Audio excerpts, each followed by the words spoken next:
चलो कुछ डोमेस्टिक और पेट एनिमल के नाम पढ़ते हैं। ये है हॉर्स। हॉर्स को हिंदी में घोड़ा कहते हैं।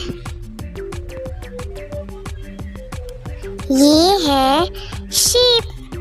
शीप को हिंदी में भेड़ कहते हैं। ये है रैबिट। रैबिट को हिंदी में खरगोश कहते हैं। ये है टर्टवाइस। टर्टवाइस को हिंदी में कछुआ कहते हैं।